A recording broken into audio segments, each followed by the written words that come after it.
வணக்கம், welcome to chef கைமனம். நாட்டுக்கோழி சால்னா எப்படி செய்கிறதுன்னு பார்க்கலாம் வாங்க. மசாலா அரைக்க தேவையான பொருட்கள்: பட்டை, 2 கிராம்பு, 2 பச்சை மிளகா, கொஞ்சம் கருவேப்பிலை, 1 ஸ்பூன் மல்லி, 2 காஞ்ச மிளகாய், 1/2 ஸ்பூன் மிளகு, ஒரு சின்ன தக்காளி வெட்டி வச்சுருக்கேன், கொஞ்சம் கொத்தமல்லி, இஞ்சி பூண்டு இடித்து வச்சுருக்கேன், அது 1 ஸ்பூன்,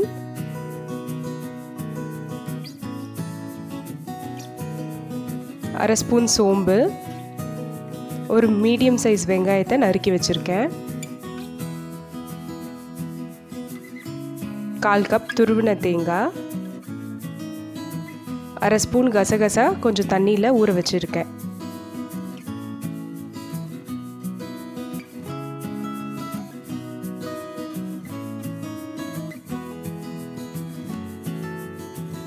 ஒரு கடாயில் 1 ஸ்பூன் எண்ணெய் விட்டு பட்டை, கிராம்பு, சோம்பு, மல்லி, காஞ்ச மிளகாய், மிளகு எல்லாம் சேர்த்து தாளித்து வெட்டி வச்ச வெங்காயம், தக்காளி, பச்சை மிளகாய், கொத்தமல்லி, 1/4 கப் துருவின தேங்காய், ஊற வச்ச கசகசா எல்லாம் சேர்த்து வதக்கிக்கோங்க. இந்த மசாலா கலவையை கொஞ்சம் நேரம் நல்லா ஆற விட்டு ஒரு மிக்சர் ஜாரில் சேர்த்து நல்லா பேஸ்ட்டாக அரைச்சி எடுத்துக்கணும்.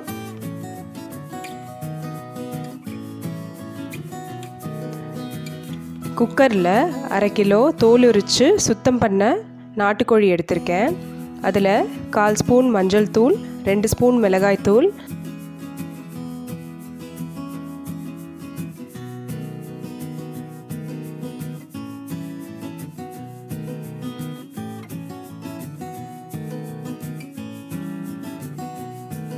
அரை ஸ்பூன் இடித்த இஞ்சி பூண்டு விழுது,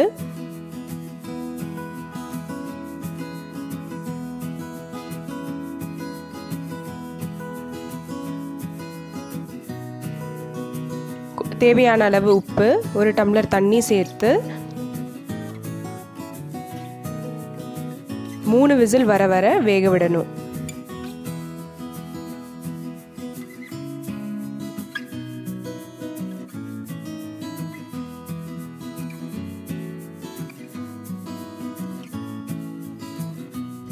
ஒரு கடாயில் 3 ஸ்பூன் நல்லெண்ணெய் ஊற்றி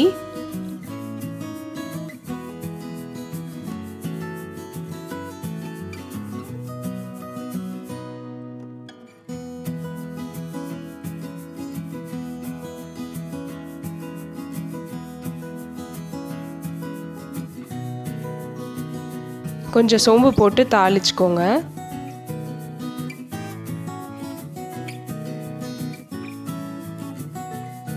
ஒரு பெரிய வெங்காயத்தை நீல வாக்கில் வெட்டி கொஞ்சம் கருவேப்பிலை சேர்த்து வதக்கிக்கோங்க.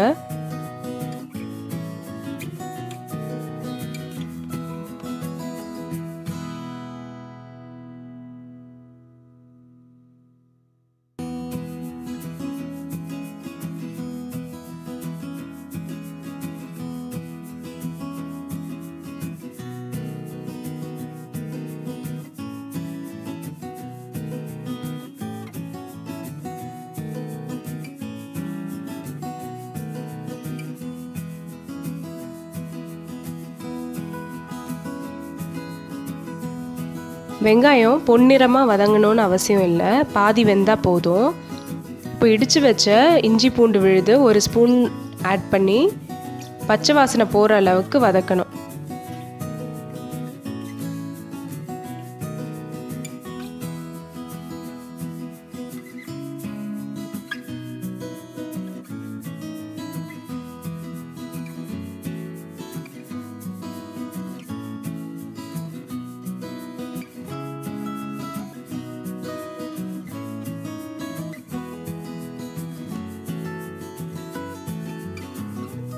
நறுக்குன ஒரு சின்ன தக்காளி, தேவையான அளவு உப்பு சேர்த்து நல்லா வதக்கிக்கோங்க.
வெங்காயம் தக்காளி நல்லா வதங்கினதும் ஒரு கிளாஸ் தண்ணி சேர்த்து நல்லா கொதிக்க விடணும்.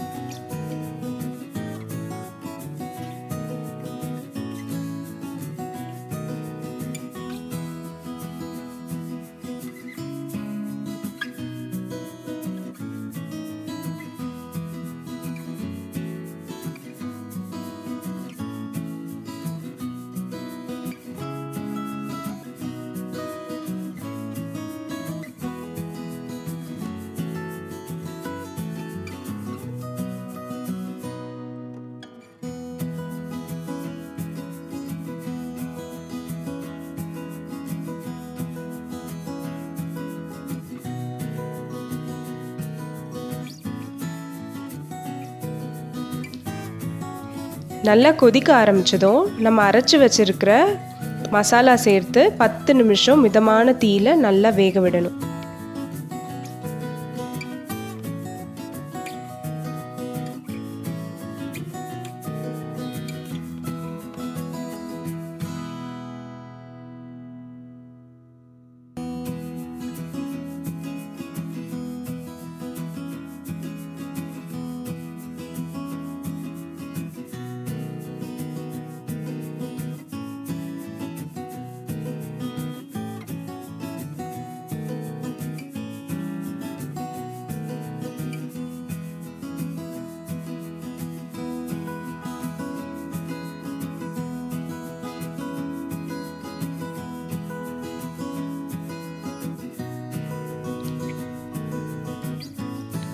தேங்காவும் கசகசாவும் சேர்த்துருக்கிறதுனால சால்னா நல்லா கெட்டியாக ஆகி வரும்.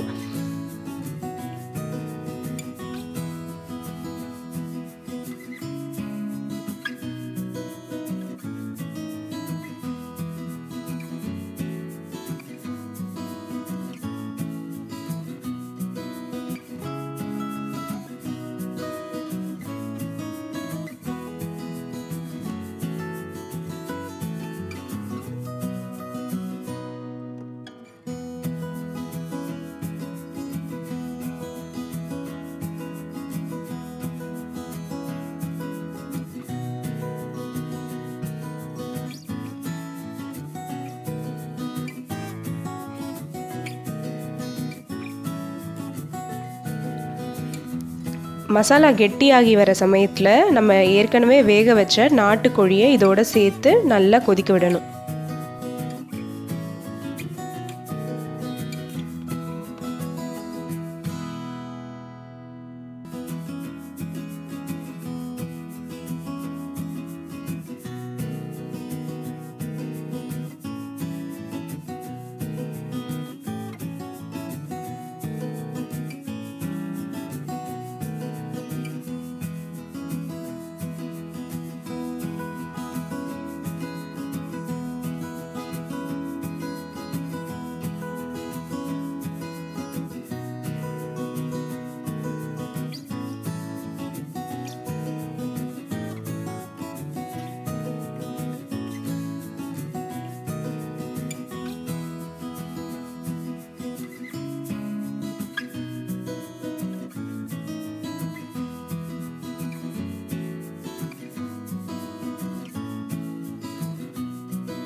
அடுப்பில் இருந்து இறக்குறதுக்கு முன்னாடி கொத்தமல்லி இலை சேர்த்து இறக்கிக்கோங்க.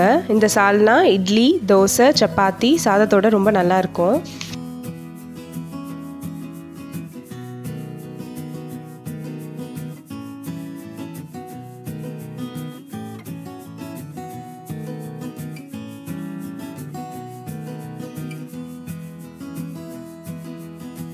கண்டிப்பாக இந்த சால்னாவை வீட்டில் செஞ்சு பார்த்து உங்கள் கருத்துக்களை கமெண்ட் செக்ஷனில் பதிவு பண்ணுங்கள். நன்றி.